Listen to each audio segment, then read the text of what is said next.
주제가 평안히 거할 때, 광야의 세대들이 가나안 땅에 들어가서 너희들이 평안히 거할 때 무엇을 해야 되느냐?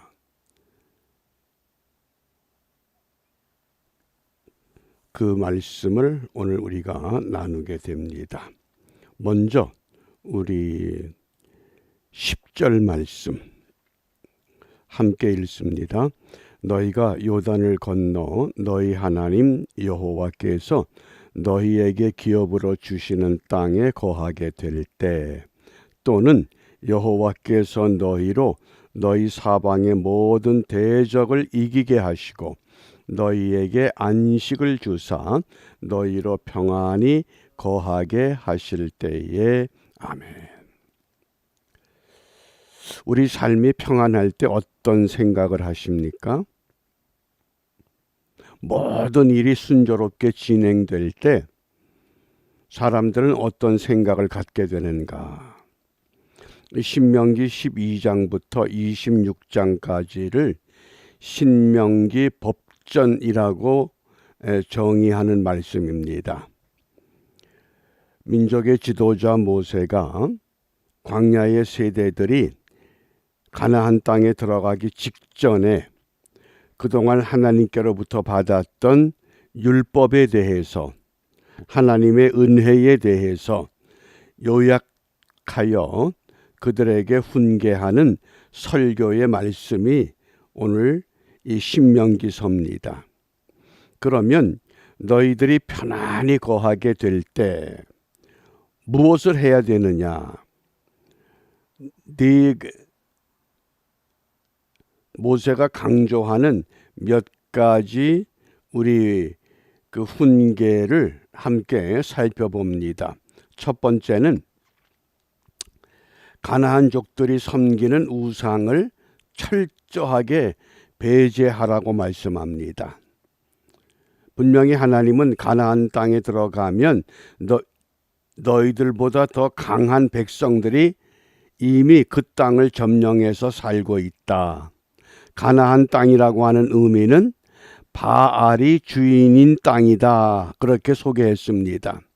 그런데 창세기 1장 1절에서는 땅의 주인은 여호와 하나님이십니다. 하나님의 것을 자기의 것으로 차지하고 있는 우상을 숭배하는 가나안족들, 그들을 어떻게 해야 되느냐? 전부 진멸해야 된다. 그런데 사람들은 호기심이 강합니다. 내 손에 있는 것보다 다른 사람 손에 있는 것이 더 크게 보이는 겁니다.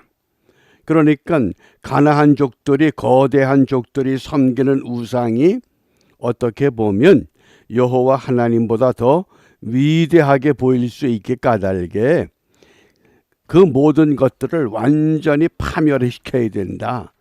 그게 진멸법이라고 하는 것이 나오게 된 겁니다. 그래서 그 3절 말씀에 보면 그 단을 헐며 주상을 깨트리며 아세라 상을 불사르고 또 그 조각한 신상들을 찍어서 그 이름을 그곳에서 멸하라. 왠관히 신기하게 보일 수 있습니다. 왜? 그동안 전혀 볼 수 없었던 그 우상들이기 때문에. 더군다나 남신이 있고 여신이 있습니다. 이런 신들의 세계를 하나님의 백성들이 광야의 거친 삶을 살다가 편안해지면, 이 사람들은 이 우상 때문에 이 땅에서 오늘날까지 편하게 살았겠구나, 그런 착각을 불러일으킬 수 있습니다. 그렇기 때문에 아주 철저하게 이것은 진멸해야 할 대상입니다. 그러므로 29절에 보면 내 하나님 여호와께서 내가 들어가서 쫓아낼 그 민족들을 내 앞에서 멸절하시고, 완전히 그 신명기 7장에서 이미 소개했습니다. 왜 가나안 족속들을 철저하게 진멸하라고 하시는가? 그것을 헤렘법 또는 하람법이라고 소개했습니다. 그래서 하나님이 잔인하게 가나안 족들을 쳐 죽이라고 하신 것이 아니라 잘못된 주인, 우리 속에 들어와 있는 잘못된 영, 이건 완전히 멸하지 않으면 우리가 온전한 믿음의 삶을 회복해 갈 수 없다고 말씀하신 겁니다. 그래서 우상을 멸해야 된다. 그 다음 두 번째입니다. 택하신 곳을 찾으라 그랬습니다. 오늘 12장에 보면 너희들이 가나안 땅에 들어가거든 하나님이 택하신 곳에서 그곳에서 하나님을 섬기라고 말씀을 합니다. 5절 말씀입니다. 오직 너희 하나님 여호와께서 자기 이름을 두시려고 너희 모든 지파 중에서 택하신 곳인 그 거하실 곳으로 찾아 나아가서. 그래서 신명기 12장에 보면 이 택하신 곳이라고 하는 것이 11절, 14절, 18절, 21절, 26절 계속 반복됩니다. 그러면 오늘 신명기 법전에서 택하신 곳이 21세기를 살아가는 팬데믹 시대를 살아가는 오늘의 그리스도인들에게 택하신 곳은 어디일까? 우리가 깊은 묵상이 필요합니다. 과연 이 택하신 곳이 어디냐? 우리 특별히 그 이민자들, 한인들은 큰 교회를 선호합니다. 이유가 있습니다. 그곳은 모든 게 갖추어져 있기 때문에 그렇습니다. 자녀 교육시키기에도 좋고 삶이 유익을 얻을 수 있는 곳이 되기 때문에. 그런데 하나님께서 그것을 택하라고 말씀하지 않습니다. 여기 택하신 곳, 그 의미를 우리가 정확하게 이해하셔야 됩니다. 그래서 이 택하신 곳, 첫째는 우상을 멸해야 되고 둘째는 택하신 곳을 찾아야 됩니다. 그것이 어떤 의미인가를 분명히 깨달아야 됩니다. 그 다음에 세 번째가 함께 즐겁게 제사하라 그랬습니다. 혼자서만 하는 게 아닙니다. 7절 말씀에 보면 거기 곧 너희 하나님 여호와 앞에서 먹고 너희 하나님 여호와께서 너희 손으로 수고한 일에 복 주심을 인하여 너희와 너희 가족이 즐거워할지니라. 나 혼자만 하는 것이 아니라 첫째는 너희와 너희 가족 그랬습니다. 이것을 좀 더 구체적으로 12절에서는 너희와 너희 자녀와 내 집에 있는 노비와 심지어 레위인들과 더불어서 함께 즐겁게 제사하라 이렇게 말씀합니다. 어떤 경우에 보면 가게 주인은 주일날 교회를 가기 위해서 본인은 교회 출석을 하고 가게에서 일하는 종업원들은 그대로 가게 나가서 일하게 합니다. 그게 비성경적이라는 겁니다. 오늘 이 말씀을 보면 너희와 너희 자녀와 심지어 너희 집에 있는 노비, 더 나아가서 레위인들까지. 왜? 레위인들은 땅을 기업으로 받질 않습니다. 그러니까 레위인들의 기업은 누굽니까?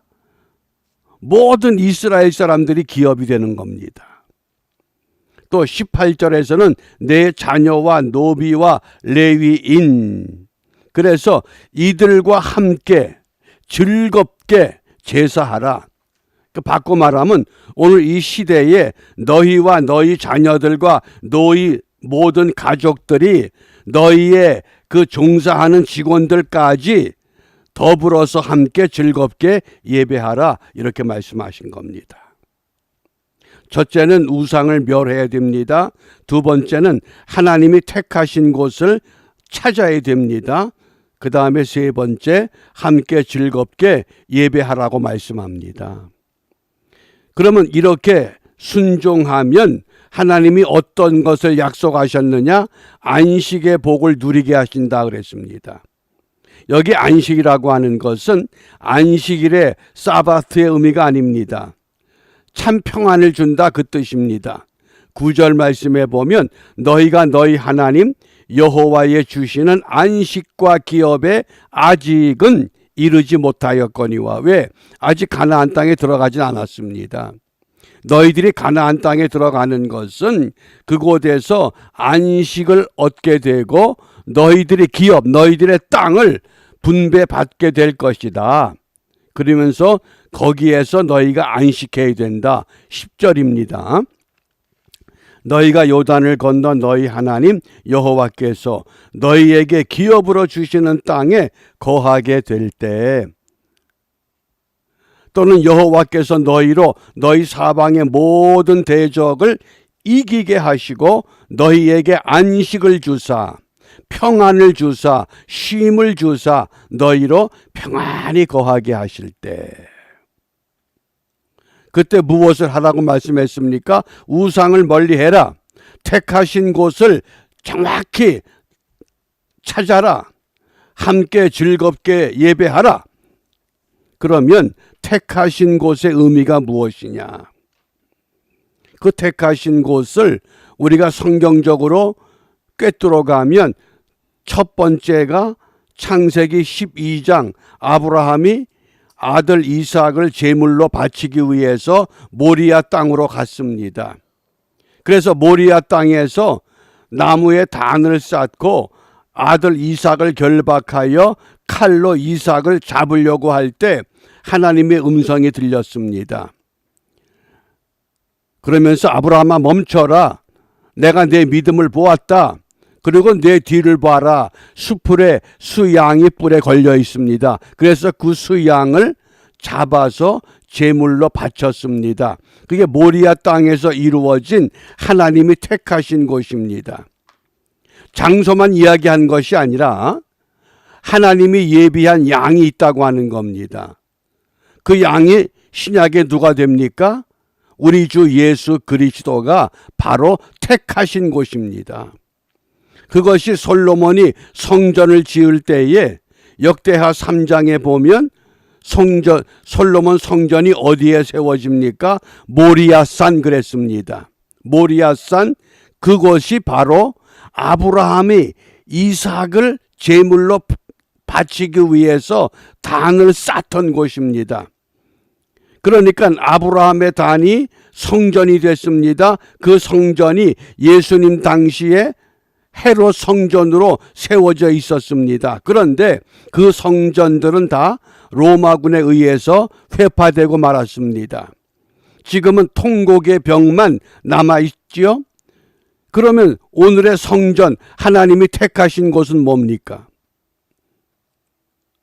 그것을 사도 바울은 고린도전서 3장과 16장에서 너희가 하나님의 성전이다. 너희 몸이 성령의 전이다.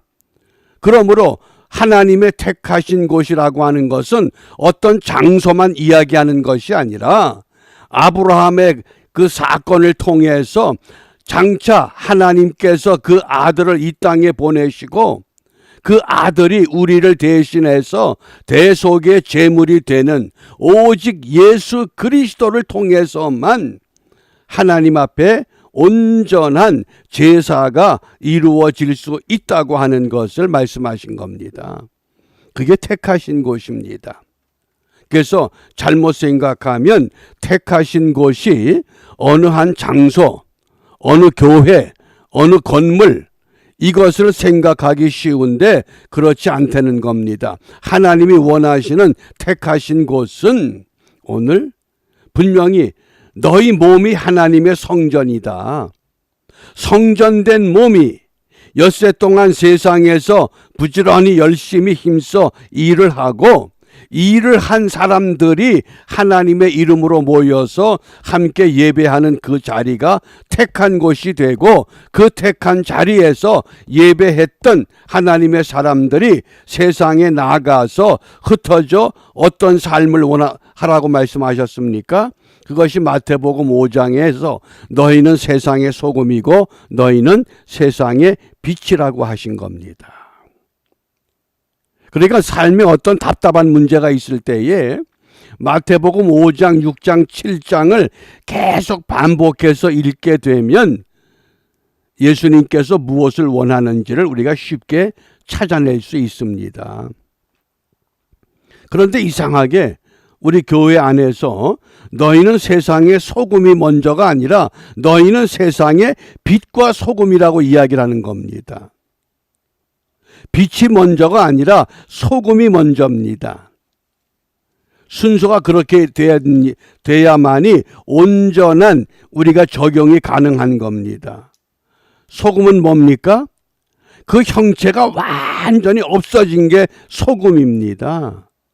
그러니까 형체는 여전히 남아 있는데 빛이 되라고 하니까 빛이 될 수가 없습니다.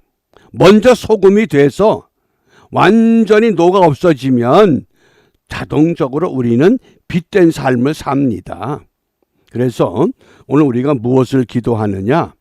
우리 삶의 자리를 예배하는 곳으로 회복하는 일을 위해서 힘써야 됩니다.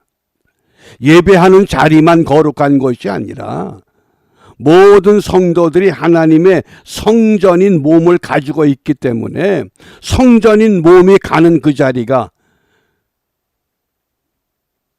그 삶의 현장이, 삶의 자리가, 그래서 구약에서 강조된 것이 삶의 자리라고 하는 삶의 현장이라고 하는 겁니다. 그것이 곧 제사하는 곳, 그것이 곧 예배하는 자리.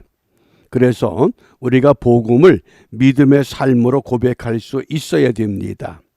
또 예배를 삶의 현장으로 옮겨야 됩니다. 모든 그리스도인들이 다 똑같은 일을 하는 것은 아닙니다. 저마다 각기 주어진 일이 다릅니다. 무슨 일을 하든 그 자리가 어떤 자리가 됐든 그 자리에서 예배하는 자의 모습으로 우리에게 주어진 본분을 바르게 경주할 때 바로 너희들이 우상을 멀리할 수 있고 택하신 곳 오직 예수 그리스도로만, 나 혼자 하는 것이 아니라 너와 너희 자녀와 노비들과 레위인들까지 함께 즐겁게 하나님 앞에 경배하며 예배할 때 약속된 것은 안식의 복을 누릴 수 있다고 분명히 약속하신 겁니다. 우리가 이것을 신명기를 읽어가면서 기억하라, 잊지 마라. 무엇을? 하나님이 우리에게 원하시는 것이 무엇인가? 어떤 것을 원하시는가? 오늘 주님께서 내게 원하시는 것이 무엇인가를 정확히 깨닫고 그 일을 위해서 우리가 함께 수고할 때 어두워진 세상 같지만은 어느 한 구덩이에서 하나님의 자녀들의 삶이 드러남으로 인해서 이 세상 사람들이 절망의 자리에 빠지는 것이 아니라 소망으로 하나님의 기쁨을 함께 누릴 수 있는 은혜의 세계를 향해서 나올 수 있는 줄 압니다. 이런 믿음으로 오늘도 우리에게 주어진 그 본분을 바르게 경주하는 일에 성공하는 우리 모두가 되시기를 주님의 이름으로 축복합니다. 기도하겠습니다. 은혜로우신 아버지 하나님, 애굽에서 나왔던 출애굽의 세대들이 하나님의 말씀에 온전히 순종하지 못할 때 하나님께서는 광야 세대들을 다시 일으켜 저들로 하여금 약속의 땅에 들어가서 너희들이 어떠한 삶을 살아야 되느냐, 가나안 족들이 섬기는 생전 경험해 보지 못했고 생각도 못했던 그런 우상들과 가까이 하지 말고 하나님이 택하신 곳을 찾아서 너희와 너희 자녀들과 심지어 너희들의 노비와 레위인과 더불어서 함께 즐겁게 하나님을 경배하라고 말씀하십니다. 오늘의 시대를 살아가는 모든 그리스도인들에게 이 말씀의 진리의 의미가 무엇인가를 깨우쳐 알게 하셨사온즉 우리의 삶의 주인 되시는 우리 주님과 더불어서 함께 동행하며 세상에 나아가 소금과 빛의 역할 바르게 감당할 때에 우리 모두가 함께 이 땅에서 주님이 주시는 안식의 복을 누리며 살아가는 하나님의 공동체, 하나님의 교회, 하나님의 백성들이 날마다 새롭게 세워지는 기쁨과 즐거움을 누리며 살아가는 우리 모두가 되도록 축복하여 주시옵소서. 예수님 이름으로 기도합니다. 아멘.